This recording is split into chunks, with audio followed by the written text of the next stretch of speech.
Assalamualaikum warahmatullahi wabarakatuh. Saya Manda Putra Veralia dari jurusan akuntansi. Hari ini akan mempresentasikan tentang materialitas dan resiko. Materialitas, kami melakukan audit kami sesuai dengan standar audit yang berlaku umum di Indonesia. Standar tersebut mengharuskan kami untuk merencanakan dan melakukan audit agar mendapatkan tingkat keyakinan memadai mengenai apakah laporan keuangan yang bebas dari salah saji material. Materialistis adalah banyaknya informasi akuntansi yang hilang atau salah saji yang menyebabkan pertimbangan orang yang mengendalikan informasi tersebut berubah atau dipengaruhi oleh informasi akuntansi yang hilang atau salah saji tersebut. Lalu auditor itu bertanggung jawab untuk menentukan apakah nih laporan keuangan salah saji material.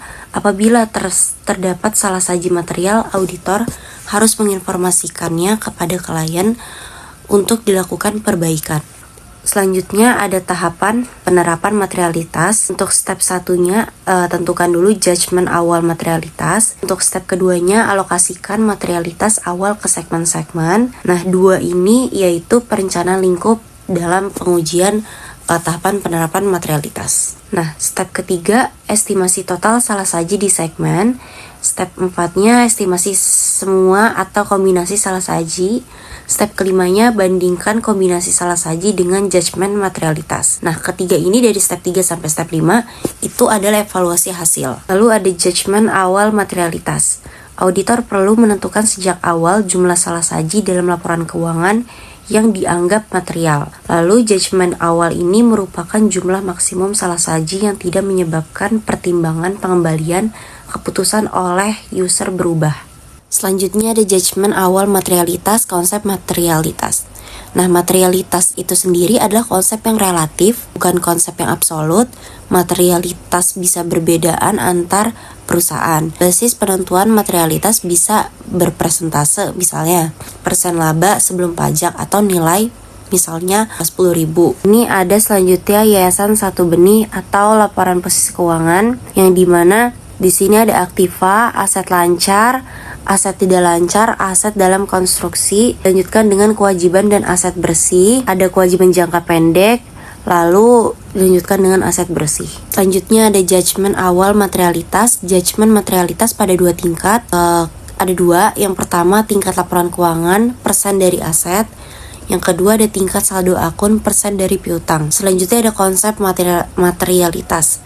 Yang pertama itu kuantitatif, persen dari aset, dan kualitatif, penyebab salah saji. Judgement awal materialitas. Kuantitatifnya itu biasanya persentasenya tertentu, misal kayak 0,5% sampai 2% dari aset, biaya, pendapatan, dan juga laba. Kalau kualitatif itu ada kemungkinan suatu item material karena sensitivitas atau faktor konteks walaupun jumlah item tersebut sebenarnya kecil. Selanjutnya ada faktor-faktor kualitatif yang mempengaruhi materialitas. Pertama ada jumlah yang melibatkan kecurangan biasanya dianggap lebih penting daripada yang tidak sengaja dengan nilai nominal uang yang sama karena merefleksikan kejujuran dan keandalan manajemen atau personal yang terlibat. Salah saji yang dianggap tidak penting dapat menyebabkan material jika terdapat kemungkinan akibat-akibat yang ditimbulkan dari kewajiban kontraktual. Salah saji yang dianggap tidak material menjadi material jika salah saji tersebut berpengaruh pada tren laba. Alokasi materialitas ke masing-masing segmen. Alokasi materialitas ke segmen-segmen perlu karena bukti audit pada dasarnya juga per segmen. Akuntan mengalokasikan materialitas ke akun neraca dan rugi laba. Terus ada juga auditor yang mengalokasikan materialitas hanya ke akun neraca karena semua akun rugi laba terrefleksi di akun neraca. Alokasi materialitas ke rekening neraca menunjukkan toleransi salah saji untuk akun tersebut. Nah, untuk kesulitan alokasi materialitas itu pertama auditor mengekspektasi akun tertentu memiliki salah saji yang banyak dibandingkan dengan akun lain. Yang kedua ada baik overstatement maupun understatement harus dipertimbangkan. Yang ketiga itu ada biaya audit relatif itu mempengaruhi alokasi. Untuk memperkirakan salah saji dan membandingkan dengan penilaian awal, yang pertama salah saji yang diketahui itu salah saji di mana auditor dapat menentukan jumlah salah saji dalam akun tersebut. Salah saji yang mungkin itu yang pertama karena adanya perbedaan penilaian manajemen dengan auditor atas saldo akun. Untuk yang kedua adanya proyeksi salah saji berdasarkan pengujian auditor atas sampel yang diambil dari populasi. Nah, untuk selanjutnya ada materialitas dan bukti audit. Materialitas dan juga kecukupan bukti audit itu berhubungan terbalik, karena materialitas yang rendah menyebabkan bukti perlu lebih banyak diperoleh untuk mendapatkan reasonable assurance. Nah, selanjutnya ada resiko audit. Resiko audit itu definisinya resiko auditor untuk menerima kemungkinan adanya salah saji dalam laporan keuangan setelah audit selesai dijalankan dan opini wajar telah diterbitkan. Yang kedua ada resiko bahwa kemungkinan terdapat salah saji, material, fraud, atau error dalam sebuah pengauditan sebelum pertimbangan aktivitas SPI klien.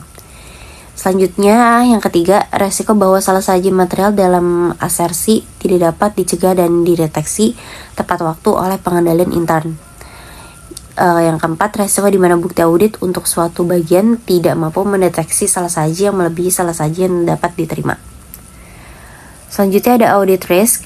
AR adalah fungsi dari IR, unsur yang tidak cegah oleh pengendalian dan tidak terdeteksi oleh auditor. Konsep AR itu sendiri berhubungan terbalik dengan reasonable assurance. Apabila 99% kepastian yang diharapkan, maka AR adalah 1%. Untuk judgement profesional dan AR ini biasanya ditentukan pada firm policy dan juga perlu dibandingkan dari satu audit ke audit lain. Nah, model resiko audit ini rumusnya adalah PDR sama dengan AAR per IR X CR atau dikali CR. Nah, PDR itu sendiri adalah Plan Detection Risk dan AAR yaitu Acceptable Audit Risk dan IR Inherent Risk dan CR itu Control Risk. Selanjutnya ada siklus-siklus penjualan dan penagihan, ada siklus pembelian dan pembayaran, dilanjutkan dengan siklus penggajian dan kepegawaian, dan juga ada siklus persediaan dan pergudangan, dan siklus akuisisi modal dan pembayaran kembali. Risk, faktor yang mempengaruhi AR, yang dimana sejauh mana eksternal user mengendalikan laporan keuangan. Hal ini dapat diketahui dengan wawancara dengan manajemen dan membaca notulen.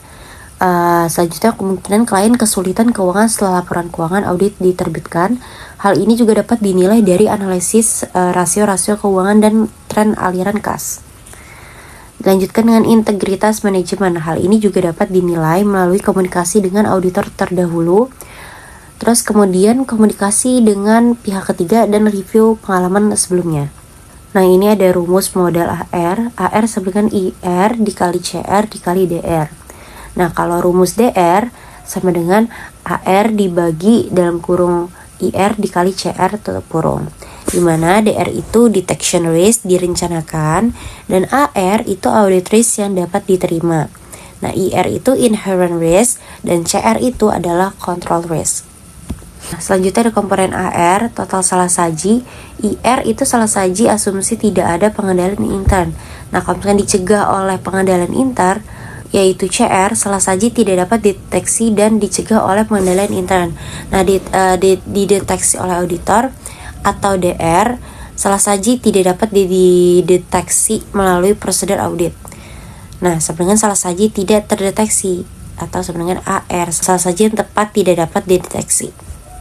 Nah, ini ada inherent risk. Faktor yang mempengaruhi IR itu ada pertama sifat bisnis klien, kedua kompleksitas transaksi, yang ketiga hasil audit sebelumnya, selanjutnya keempat ada penugasan pertama atau lanjutan, yang kelima ada hubungan istimewa, yang keenam ada transaksi non rutin, yang keenam ada populasi transaksi, yang ketujuh ada judgment. Nah, IR ini tidak dapat diubah oleh auditor. Nah, control risk.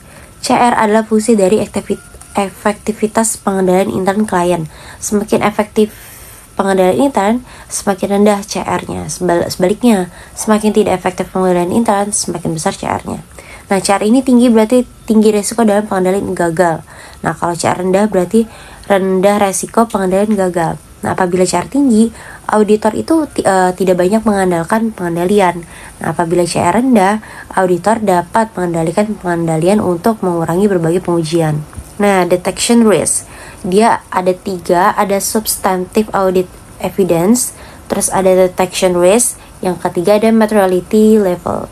Nah, DR ini adalah fungsi dari efektivitas prosedur audit. Jika auditor dapat mengurangi DR, direncanakan dengan menggunakan lebih banyak pengujian substantif, di mana jika lowering acceptable audit risk, itu bukti auditnya itu lebih meningkat daripada DR lebih rendah. Apakah risiko perlu dikuantifikasi? Yes dan no sering dinilai dalam bentuk presentasi. Membutuhkan judgement karena tidak ada angka untuk diukur. DR perlu dikuantifikasi untuk tujuan pengujian statistik. AR untuk segmen. CR dan IR biasanya ditentukan untuk setiap siklus, setiap akun, atau setiap asersi, tidak satu untuk audit secara menyeluruh. Nah, ini selanjutnya ada AR untuk segmen. Kalau IR, siklus pendapatannya medium, siklus pengeluarannya high, siklus personalianya itu low. Kalau CR, siklus pendapatannya dia medium, siklus pengeluarannya itu low, dan siklus personalianya dia itu low. Dan yang ketiga ada AR nih, kalau siklus pendapatannya dia low, dan siklus pengeluarannya dia low, siklus personalianya juga dia low. Nah kalau DR, siklus pendapatannya medium, siklus pengeluarannya medium, dan siklus personalianya dia high. Nah ini ada resiko dan bukti audit. Ini bisa dilihat, D ini hubungannya searah dan I itu hubungannya terbalik. Selanjutnya ada audit risk. Auditor sedang merancang program audit untuk sistem penjualan dan piutang. IR sama dengan 80% dari resiko relatif tinggi bahwa salah saji material terjadi. Kalau CR 50%, salah saji sebesar 50% kemungkinan pengendalian tidak mampu mendicah dan mendeteksi. Kalau DR 13%, auditor ini bersedia menerima 13% kesempatan bahwa pengujian audit tidak dapat mendeteksi salah saji. Modelnya menjadi rumusnya seperti ini. AR sama dengan IR dikali CR dikali DR. AR sama dengan 0,8 dikali 0,5 dikali 0,13 sama dengan yaitu 0,05.